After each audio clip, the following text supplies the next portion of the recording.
Hey guys, Alex from BoardGameCo over here, and this is a long video. Grab a snack, grab a drink, strap yourself in. If I have to make a guess right now, I'm guessing 35-40 minutes at least, maybe longer. We'll see. This is busy, action-packed, and let's start off with the first off the bat. Thank you so much for helping us hit 5,000 subscribers. Again, the support is unbelievable. The way you guys continue to engage, the way you continue to subscribe, to sign up, to watch, it's genuinely humbling. I hate when I see other people say stuff like that because it always sounds a little fake, but it's unbelievable. This is absolutely blown away my expectations, and I could not be more grateful. In terms of the 5K giveaway for the Terraforming Mars, I'm going to leave that, because I didn't set an end date, I don't want to catch anyone by surprise, I'm going to leave that open until Thursday the 25th.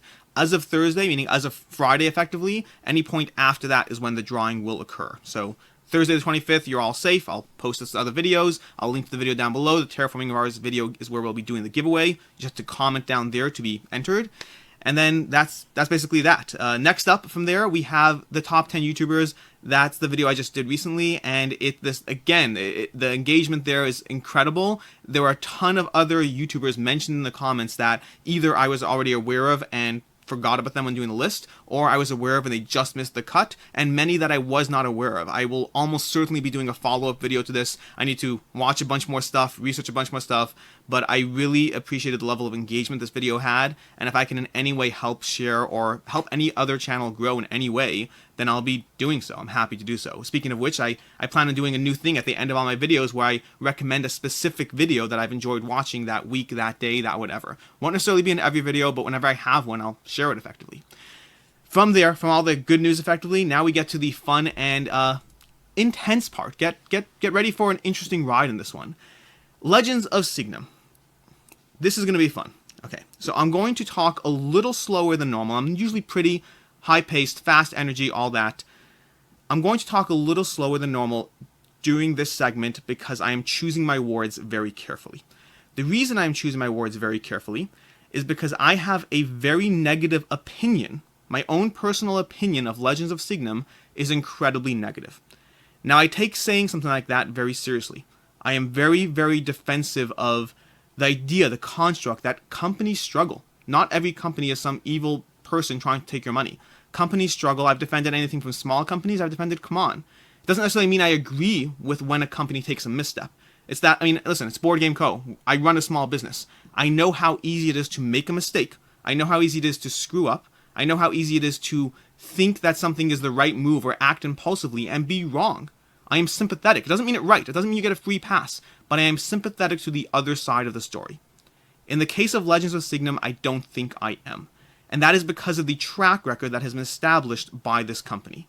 Now, the Legends of Signum, the specific situation going on, I'm going to avoid using too many specifics because the main critique I have of Legends of Signum is the fact that they have a track record defined by their own actions that I will reference shortly, in which they like to threaten people with lawsuits or imply the threat of lawsuits in order to get other people to retract their opinions, to retract their statements. They like to hush people up through threatening them and bullying them and hopefully getting people to just step back. They don't want to engage in any sort of legal battle. And again, that's why I'm choosing my words carefully here, because I want to be precise about the things that I know to be facts versus things that I don't want to say because, hey, it might open me up to one of those conversations. So to begin with, through their own actions, I will link down below a thread on BoardGameGeek from 2018, late 2018, where you can read the thread. It's highly entertaining while simultaneously being a little sad, in which Legends of Signum continues to dig their own grave, continues to threaten others, and believes they are in the right. It is my belief, my unsubstantiated belief, but based on certain things I've heard from people, that this is a trend they are continuing to this day. Again, I want to be very clear. I do not know that for a fact. It is something that people have said that I have not validated. It is problematic to me that a company believes that the best way to deal with their problems is to threaten others. So it is going to be my personal goal. Legends of Signum, if you're watching this, first of all, it is going to be my personal goal at this point to make it as clear and bring to light to as many people as possible whenever you do something like that. Ever. Secondly, again, I'm picking my words very carefully here. So if you think you can sue me, if you think you can threaten me with whatever you want, my email is alex@boardgameco.com. Send me whatever you want. I will share it with every single customer we have at BoardGameCo, every single person who watches my channel, every single person I can possibly share it with, I will. If you engage with me in a respectful manner, we can talk. If you engage with me in any form of threat, I will share it with the world. I have not said anything that is not either proven. I have not accused you of anything that you can tell me whatever. So come at me, bro. Feel free. This is a community, and you are stepping outside the community by thinking that you can engage and get your way through threats or the implication of threats. It is not okay. Absolutely not okay. And so I'd like to do whatever I can to help others develop the same opinion of Legends of Signum that I have. Now, if there's a full 180 turnaround, that's great. I'm cool with that. I am all for redemption stories. They're great. But until that happens, I will be obviously not covering Legends of Signum's campaigns in general. I'm not even covering this one. This is up on my screen just so I can talk about them. I'm not doing them the service of going through their campaign. I recommend skipping on it. There's 245 people, 245 backers. If you're one of those people, by all means, if you want to back it, I mean, go ahead. But if you're on the fence and this video convinces you otherwise, be my guest and drop it. There is a difference between a company making a mistake. There's a difference between a company engaging in things you disagree with and a company threatening an individual. A company using the fear of legal action to try to bully others into getting their way. It is not acceptable. It is not okay. And again, Legends of Signum, I will make it my personal mission to broadcast this wherever and wherever, whenever, wherever I can. And with that dark little thing out of the way, I'll have timestamps down below so everyone can skip this segment if that was whatever. But again, Legends of Signum, hope I don't hear from you. If I do, choose very carefully how you act. And moving on from there, let's start with Mini Rogue. Oh my gosh, okay, that was a little intense. Mini Rogue. Mini Rogue is a game that is doing phenomenally well at 120,000 out of an 11,000 goal, 3,200 backers. This is based on a print and play that is already well liked by many people, and they're basically taking that game and adding content to it. The good news is that it's basically a property that they are improving upon and just adding more to it. Worst comes to worst, it'll be as good as the already established game. Best case scenario, it'll be far better through the improvements that they are adding. They're adding improvements to the base game, they're adding a Kickstarter exclusive expansion, and then they're adding, depending on the pledge levels you buy, they're adding additional expansions you can buy as well. Short version is this game looks interesting. It's a little dungeon light romp, you know, one of those, you know, kind of like one deck dungeon, similar to that, dungeon exploration, but condensed into an not abstracted, but it's condensed into a set of cards. It looks good. It looks interesting. Sadly, the value proposition, I don't know if I can get behind. Effectively, the price that you have over here is 17 euros, pounds. Oh my gosh, 1 second. I need to get my currency straight. But effectively, it's roughly $20, and the MSRP is not that much more. They're effectively saying you're getting it for cheaper than the MSRP, and you are, but once you factor in shipping, it's basically the same price as the MSRP, which means it's no longer a question of actually getting it for cheaper. Rather, it's a question of, will that deluxe extra they're giving you, the fact that they're adding in a expansion, the Old Gods expansion, will that be worth it? Because you're basically paying $6-7 more than you would otherwise if you waited after the fact. If you get it for free shipping from your local retailer, this is going to be more expensive. Is it worth it?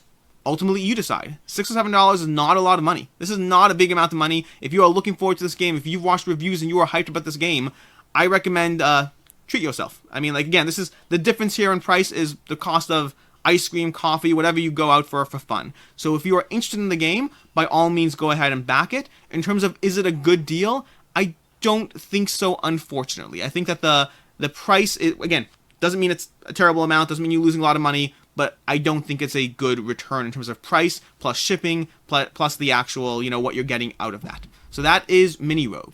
Next up, we have Trinidad, the city building board game. This is a tough one. I feel a little bad. This goes back to my whole thing. I'm actually very sympathetic towards anyone I say anything negative about generally. But Trinidad this is a hard, I don't recommend backing it. The short version, I don't recommend backing it. And that is a combination of multiple factors. First of all, and this part I feel very bad about saying, but the designer of the game doesn't have a ton of highly rated games under their belt. They have a bunch of games under the belt, but they all seem to be in the okay range, the okay to slightly good range, based on an aggregate of opinions. This is not based on my own opinion. This is not based on any one opinion. Based on the aggregate scoring on BoardGameGeek, they are an okay sequence of games. Totally worth playing, but this is a very high price tag for a game that doesn't come from, I guess, a degree of certainty in either the company or the designer, and they're asking a lot of money. I mean, they're asking for well over $100 to get this effectively, and that's before you account for shipping, before you account for the extras, and there's just not enough critical support behind the game. Meaning, if you look, something I've talked about in the past, but whenever you have these expensive games that have they have a target audience who's backing them, who's interested in them, but if it doesn't have enough of a target audience, if it's just going to barely be funded and barely, do whatever, and there'll be 500 copies, 500 backers right now, it's a hard sell to just say that this is a game that's going to receive mass critical support, reviews will come through, it'll be amazing, and it's going to be hard to get. It will probably be hard to get, but I don't see it getting that level of critical acclaim that will make this a game that will hold its value. I think this is unfortunately going to be an overpriced game doing the Kickstarter, and depending on how well it does after, you'll probably be able to get it for either roughly the same price, depending on who's selling it, and of course, if it is not great, then you'll be able to get it for far, far cheaper. I feel bad saying it, I don't have the confidence in backing this project. As usual, if you are interested in backing it, back away. This is my lens, my financial lens of whether I think something is a safe back. From there, we have Dinosaur 1944.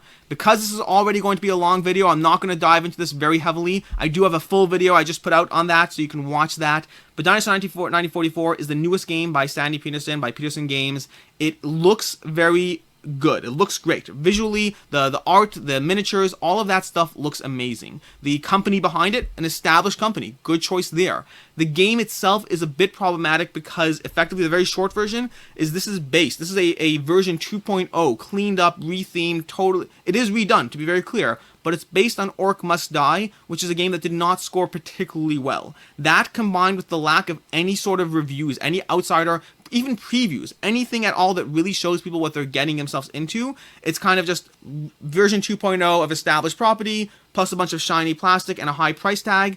I am very interested in the game. I really do want to hit back. I am not backing it because I have to balance, making what I believe is the right choice. I do want to get the game. I'm sure I'll check it out down the road, assuming the reviews say it's worth playing or good enough or whatever it is. Thematically, I love the idea of a bunch of dinosaurs on my table fighting against a bunch of soldiers, and they have a role reversal expansion where you can be the dinosaurs defending against the soldiers, or you can be the soldiers defending against the dinosaurs. You can play it both ways. Looks very intriguing. I just don't have the confidence in the product to back it. I don't think it's a safe back. And again, as usual, disclaimer, my opinion that it's not a safe back does not mean it won't be worth much more later. It's an opinion based off the factors at play. Take it for what it's worth. Next up on this list, we have a non-game, the Renegade Games Puzzle Series. This one seems to be having trouble funding right now, and I kind of get why. I think it's really just a question of the price point.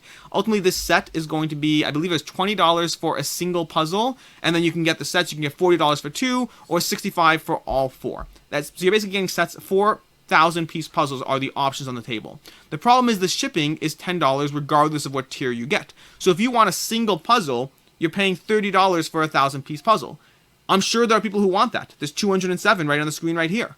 But I don't think there's enough people who want that. And are there enough people who are willing to go all in to see that better return on the shipping? Because that shipping just kills it. It turns it from a $20 game to $20 puzzle to a $30 puzzle. The shipping, the all in makes it a more tenable thing in terms of the shipping, but that means you have to expect that people want all of these, which I think is unlikely. I don't see people having a particular interest in these 4 specific puzzles to the point that they're willing to pay that level of a premium on them. I think the concept of expanding board game art to other things is tremendous. I think it's a great concept. I have my own ideas of things I actually want to do with that. I have to build the connections with various people, various artists and whatnot first. But I think the concept is great. I think the execution and the price tag in this just make it a bit harder for them. But I wish them much success. I hope it funds. In terms of the value proposition, they're puzzles, man. I don't know. It's a puzzle. I don't do puzzles. I'm sorry. Next up from there, we have Terraforming Mars Big Box. This is the video you need to comment on for that 5K giveaway. I covered this already. The reason I'm doing this is more purely of an update here because I covered this already in depth. I'm just doing a bit of an update. First of all, I think this is a game this is basically just a ton of extras for Terraforming Mars. It's a giant box storage solution. It comes with all these 3D tiles. There's just a lot going on here to improve and deluxify your experience, which means there's a few categories of people that this falls into. If you are someone who has Terraforming Mars, if you like Terraforming Mars, if you know that you like Terraforming Mars, then this is just a conversation and just a question of whether you are willing to pay the various prices for the base plus add-ons. Are you willing to pay those prices to improve your experience? If you are, great. The value proposition is meaningless because you already like Terraforming Mars. If you don't like Terraforming Mars, or you're unsure about it, you've played it once or twice, you want to get on the Kickstarter while you still can, but you don't know how it's going to play, then it's a question of, okay, is it worth it to you if you do like it? And what do you have to do? What's going to happen if you want to sell it? And if you want to sell it, I said already, I believe this will hold its value. I do want to clarify, I pinned a comment in my last video, but I forgot to mention it in the actual video, which is a big oversight. This is going to retail. This is not a Kickstarter exclusive box. It is definitely going to retail. Most of the things in this expansion are going to retail. Even the things that are the promos and the extras will be sold through other sources. That being said, I believe once you factor in the shipping, the cost of the pledge, the cost after the fact, and then of course the promos after the fact, I still believe you are getting a good deal and you're getting it earlier. Both are true. So I believe you will save money on this. I don't think you're saving a ton of money. And if you don't care about the promos, maybe wait. If you don't care about the promos, it's possible you'll be able to get this cheaper later. I tend to not care about promos enough that I don't hunt them down, but I do care about the promos enough that if it's a good deal and if it means I'm getting this sooner, I'm happy to jump in because I love Terraforming Mars. It is one of my favorite games of all time. I don't know exactly where it is in my top whatever, but it's definitely up there. Great game. Highly recommend Terraforming Mars, and if this improves your gaming experience, jump in with confidence. From there, we have another update on Monumental. This one's a bit of a sad one, sort of, which is, I haven't firmly made up my mind on this. I did a video on Monumental. I'll link to it above. I have not firmly made up my mind on Monumental, but I believe I am passing on this Kickstarter in the end, and I believe I am selling or trading my current copy. To be 100% clear, in no way have I changed my mind on the value proposition of it. In no way have I, in any way, gone down in my confidence that people will be willing to buy your copy for what you paid or more plus shipping, whatever it is. Meaning, I don't think you're going to lose money on this. That's not why I'm stepping away. Rather, I got a box of games the other day, and I'm starting to run out of room on my shelves to put them. And the combination of that, plus the fact that I already covered this in my review, I'll link to my review, I already covered this. Monumental is a game that I enjoy, but I don't know how much, and I don't know how much I enjoy it, and I have critiques of the game.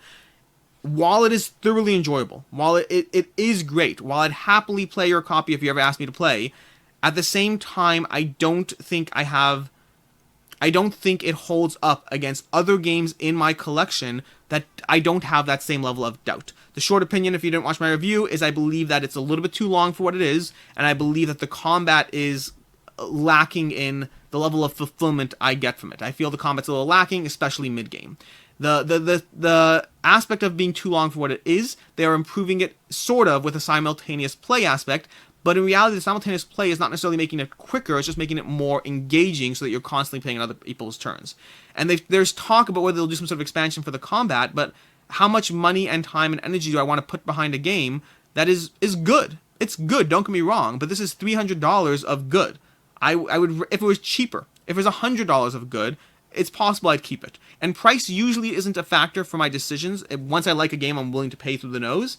But when I'm on the fence about the game, it can be. And I don't know if I want to go through the hassle of backing this, waiting while it comes in, seeing if I like it, playing with whatever. I'm on the fence. I have not made up my mind firmly. But in general, when I tell you I'm backing or not backing, I like to update you if or when that changes. As of right now, I think I'm probably backing out of African Empires. I think it's a great game. I think it's a good game. I enjoyed playing it. There are multiple others. I mean, watch Dice Tower reviews. He loved it. I mean, there's definitely people out there who did love the game. So this is just one data point in your decision tree. In terms of the value, want to be clear, still think it holds its value. Just not one that I will... I think it's not one that I will be backing. From there, we have It, the card game. It is a fascinating little card game all about, well, IT. Did I say It, the card game? Oh my gosh. I need coffee. IT, the card game. IT startup. So... IT is a game about IT, not about it, like, you know, that three-dimensional alien thingy, whatever, from Stephen King, I don't know. But anyways, IT is it's effectively a lighter card game that has an element of gameplay to it. This is from people who, you know, this is not like a complete casual whatever game. I'm bunking up how I say this. It is a very appealing looking game. I'm covering this one because I personally code, and I like the look of this. I mean, these jokes look hilarious. The full stack ninja, the QA wizard engineer. My absolute favorite one, if I can find it here, is this one. And this is if you do any sort of development, this is absolutely hilarious. Back end developers do front end with a picture of the Tesla truck. That's hilarious. And if you don't get that, it's because you don't have what to do with developers, or not necessarily because, but trust me when I say it's very funny. This game looks great. Unfortunately, the price tag kills it. And when I say it looks great, I should be clear. The game looks like it is a fun game. I don't know the level of gameplay in it. I don't know how good it will be, how much it will hold up. But it's certainly a game I would love to get to the table just for the theme and lightheartedness of it alone. Light little filler. Don't know how it would actually be long-term, but it's a game I want to play. Sadly, the price point, primarily the shipping, just pushes it out for me. It's a game that the shipping's free in Poland, so great. If you're in Poland, anywhere nearby, check it out. It's going to be cheaper there. But shipping to the US, plus the cost of the game, you're looking at 30, 40 bucks for this thing, and I just don't think that's worth it, unfortunately. It's not worth it for what I expect to be a lighthearted game where, I mean, this is my version of what's the game? I mean, the kitten game, the cat game, I can't remember. But I'm blanking on the name of the game, but it's going to drive me nuts. Anyways, whenever you see those lighter party games, Throw Burrito or whatever it is, this is my version of that. This is something that appeals to me while being lighter that I'm happy to give a shot, if not for the price point. Next up, we have Overlord, a boss monster adventure. Overlord is the newest game from Brotherwise Games, the creators of the hit Boss Monster, which has been around for quite some time and just done well over time. It's not like, it is tended to do well over time, Boss Monster. Overlord takes that same pixelated artwork, that same universe, the same world that we're playing in, but introduces a totally different style of game. This is a optimization game where you're drafting tiles from a market. You effectively have this market over here. You have your personal player board. You have a market of tiles. Let me see, pull it from here. You have a market of tiles you're drafting from. You're putting them into your area, your personal board, and then you're scoring them based off all sorts of different criteria, different bonuses, different whatnot. They have other expansions and stretch goals that improve interactivity. So one of the stretch goals, for instance, adds an ability to mess with your opponent's dungeons. They have a solo mode. It looks interesting. I have no interest in Boss Monster. Never played it. Never really had an interest in it. I tend to not be a huge fan of pixelated artwork to begin with, and for me it's actually a turn off, meaning I'm willing to play it, but it's a reason not to play it initially. And this one actually looks very interesting. I am very intrigued by it, but I have a hard time with the price. And I don't mean it's a bad price. I mean I just don't know. I'm having a hard time determining where my own opinion goes with it. So first of all, it does have reviews. It does have opinions. Ratto loved it, or Ratto loves a lot of things, but Ratto loved it. And in terms of the price points, we have a $40 Kickstarter edition and then a $55 Overlord Tower edition. But again, that's before shipping. So you're talking about basically $50 to $70 to get this game, which just seems, and assuming you're US, which just seems like a lot for what the game is. I don't know if there's any reason this will really hold its value. I don't know if it will. My assumption would be it isn't. My assumption would be that you can get this cheaper later, but I don't know for sure. If you are interested in this game, back it now. I mean, give it a shot, see what happens. This is a game that likely will be coming to retail. It likely will be cheaper. I don't know what level of things you're going to be missing out on. I had a harder time coming to a firm judgment on this one. My overall opinion was kind of tending towards, I don't think it's worth the price tag, unfortunately. It does look intriguing, and I say that not worth it with a very strong degree of being uncertain. If anyone has any, I guess, information about all the things or reasons why you should back it now, feel free to comment down below. I'll pin any comment that does a good job covering more on this. I just had a hard time seeing why it should be the price it is. Next up from there, we have Fire Tower Rising Flames expansion plus reprint. Now, Fire Tower is a game that is very well liked. This is their second Kickstarter. It generally has a very positive audience. The game is a 2 to 4 player, although I believe I believe general consensus is that 3 player is not that great. You should try it with 2 or 4. 4 is a little bit more of a madhouse, and 2 players a little more of a tactical abstract. The basic idea, it's a little bit of a funny idea. The basic idea is you are 2 people running these fire towers. You have these fire towers in the corner of the map. If you flip the map, or I don't know if you flip the map or if there's pieces, but it's either 2 or more. There's not always 4 towers here. In a 2-player game, you'll have 2 towers. So you're running these fire towers, and there's this fire in the center of the forest, and you're trying to get that fire to go towards your opponent's towers. And that's done through a combination of basically the card play, plus there's a wind mechanic of which way the wind is blowing. There's all these elements, there's all these aspects of manipulating, manipulating the wind, manipulating water, putting up blockers, trying to direct, putting a sequences of the way the fire tokens spread. It looks very interesting. It does. I'm very intrigued by this game. I would love to play it. But I'm not backing it because of the same problem with some of these, which is I am having a hard time seeing whether it's worth it, whether it makes sense, or whether I should just wait and see. Now, my personal problem is I'm always intrigued by new abstracts. Always. I love a good abstract, but I don't keep many of them.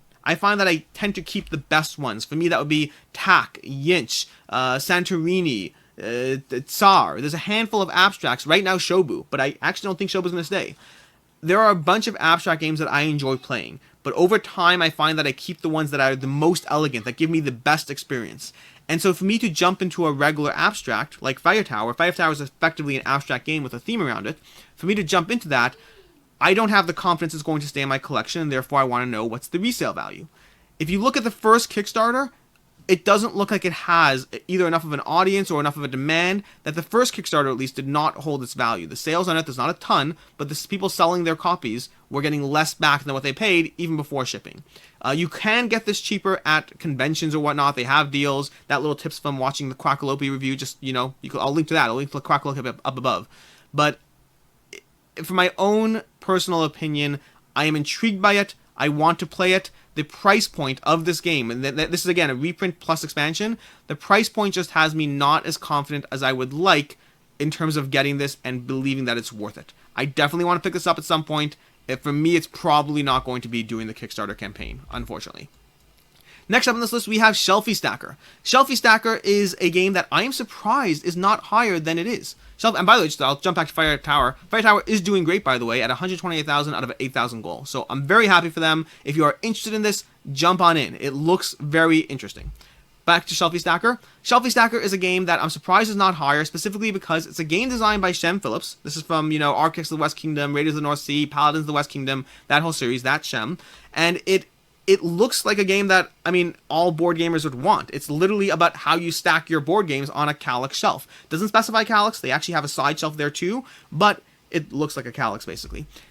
These dice represent different board game shapes in your collection, and better than actual board games, they actually perfectly fit on Kallax cubes. You don't have those weird shapes that aren't working out. They come in different varieties, either a nice little box, rows of games, towers of games, small little games, but all those little dice thingies, all those little shapes on the dice represent that.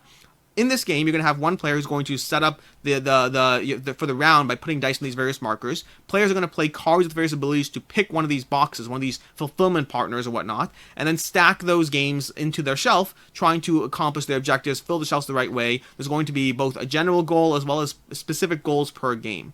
It looks really cute. The artwork's great. The designer is very well known. Most of Shem's games are well liked. I don't know why this game isn't higher in terms of a general Kickstarter audience of backing it. That being said, for myself, I will not be backing it again because of price point. Right now, the Kickstarter is going to be roughly, it's $39 for the base game. I don't know if there's another. It's $39 for the game. There's no base game. $39 for the game, plus, of course, shipping. To me, I think this is going to be cheaper later down the road. And the stretch goals, while there are stretch goals, I don't believe they're worth currently. Maybe that will change if it starts funding higher, but at least currently I don't believe they're worth what it's going to cost. I wish them a lot of luck. I will be keeping an eye on this one because if that stretch goal conversation changes, then I might be in. As of right now, it is a game by a designer who's well liked. It is a theme that should be universally appealing. And speaking of lawsuits and not getting sued, they have Terrifying Mars in this box. If you look at the box, some of the artwork, here we go. They have Terrifying Mars, Zombie Rising, Doctor How, speaking of not getting sued and whatnot. So lots of cute little plays on traditional games that you know about. It looks interesting. I'm very intrigued in this game. I'll be keeping an eye on the campaign. As of now, my opinion is that just get it later, but obviously assuming it goes to retail. But yeah, I'm torn on this. I like it. A whole bunch of games, by the way. This is interesting. This is one of those videos where there are a bunch of games in this video that I am intrigued by. Like between Overlord, Fire Tower, IT. There's a bunch of games I actually want. I just don't think they're worth the price, and so I'm using my restraint in terms of not backing them. Apologies to the creators. I wish you guys all as much success as possible. From there, we have Eila and something, I think it's Eila, and something shiny, a replayable story-driven card game. This is doing phenomenally well. 26 days to go. This is going to kill it. 91,000 out of an $8,000 goal, whatever. At 26 days to go, this will probably top 200,000, possibly even more.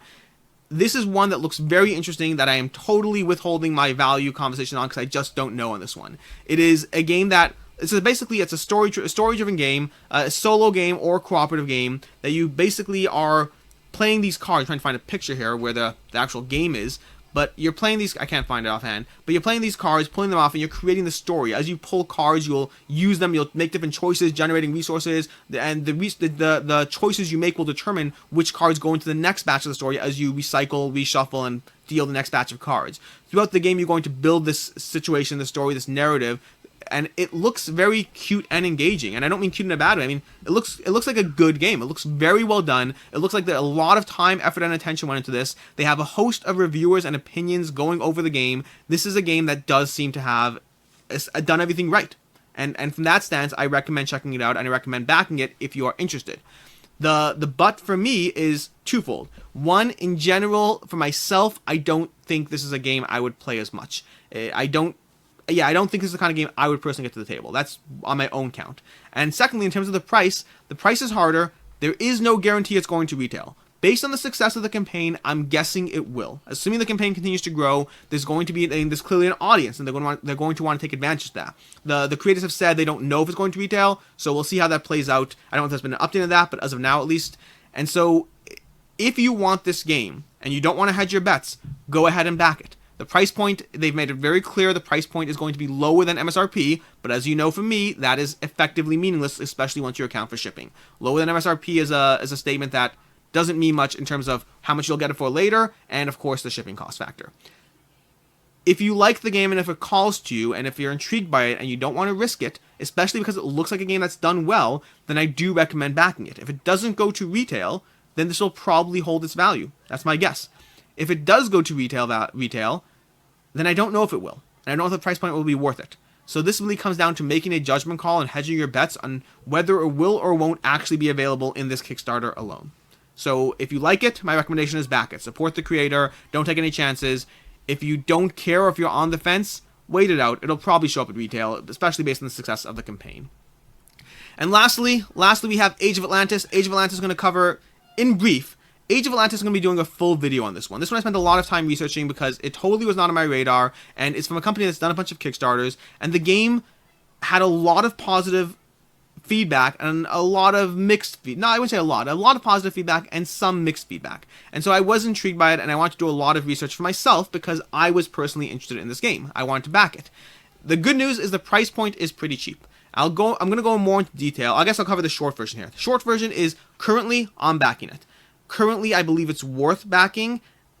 I don't know how I feel 100% of the value proposition, but it's close enough that I'm willing to splurge on this one. And I'll go into that more in detail when I actually cover my full video. So I'm backing it. I believe it's going to be a good back. I believe it's going to be a good game. I believe it's worth getting. I will cover more in the whys and the hows. I did wrestle with it a lot in this one, so I'll cover that more in detail in the actual video when I do a full dedicated video on this. That is basically it. That is actually shorter than I thought it was going to be. I think because I rushed through it to try to compensate. So only 32 minutes, only, so far. But we're not over yet.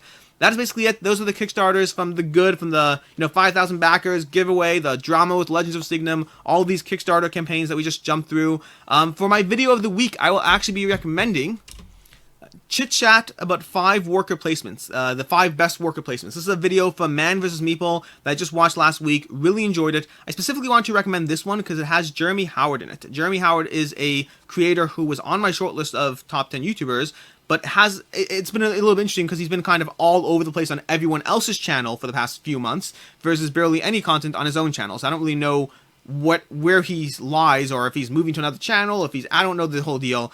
I love Jeremy Howard. His stuff is great. His whole party people, he's very soothing. If you ever watch the guy, he's very soothing, unless, of course, you are trying to pass off dice placement as worker placement. Then he's not soothing anymore. But Jeremy Howard is genuinely a joy to watch, and I'm recommending this both because it's Man vs. Meeple, and I enjoyed the video overall, and also because it's Jeremy Howard, and I like watching Jeremy Howard, whether he's in Dice Tower, Man vs. Meeple, on his own channel, Board Game Revolution. He gets around. He's all over the place. But I highly recommend that video. I'll link to that both down below as well as up above while I'm talking to it. That's the video. That's my 2 cents. That is everything for right now. And time to give it a call it a day, call it a wrap. Until next time, as usual, I am Alex Radcliffe from BoardGameCo. You can subscribe to this channel down below. You can like, you can share, you can give your opinion, you can disagree, agree on anything from whatever, anything I said. I mean, be a part of the conversation, both for myself and for others. If I got something wrong, correct me. I'm a huge fan of correcting myself whenever I should. If I left out a Kickstarter you want to see covered, comment down below. I try to keep up with every single comment. It's hard because you guys are just killing it, and I really appreciate it, but I do try to keep up with as many comments as possible. I spend hours trying to go through those things, but totally fun. I enjoy it. It's a process. Until next time, I'm Alex, and have a good one. And surprise, I'm still here. So, I completely forgot to talk about the schedule for the week, or at least what I have so far. Like I mentioned, there will be a video going up on Age of Atlantis. I don't know exactly what day of the week. Tomorrow I will be probably doing my board game table video. I have to still make a decision on that one in terms of whether I'm refilming it or not. And then from there, in terms of the poll for one of the videos going up this week, I will link to the poll down below. Again, no email required, just jump on in, vote, whatever. But there are 3 videos up for discussion. One is a review of Everdell. Everdell is a game that, spoiler alert, I'm thoroughly enjoying, and I would love to do a review on it, and I will do a review on it at some point, don't get me wrong, but will it be tomorrow or this week or whatever? Second up, we have top 10 games, not top 10 games, the 10 games that from my list of games that I haven't played, meaning from my unplayed games, which is roughly 70 or so games, the 10 that I am least excited to play, I never really have a desire to get to the table, and covering those. Now, the goal of that video is, well, just interesting stuff as usual, but more specifically, I'm interested in seeing what you guys think. I'm interested in hearing comments on, no, you have to play that game. How have you not played that game? Like, that's an incredible game, versus, it's cool, get rid of it. I guaranteed will be getting rid of at least one game based on the comments or lack thereof, the love or lack thereof that show up in that video. So again, my 10 least excited games to get to the table that I currently own and I'm debating keeping or getting rid of. And finally, last on the list in terms of the poll is the 10 games that is almost the reverse. 10 games from my unplayed games that I am in a rush to get to the table. 10 I really want to play the most, and which one should I get to the table sooner rather than later, and why. Those are the 3 options. Link to the poll down below. Until next time, thanks again.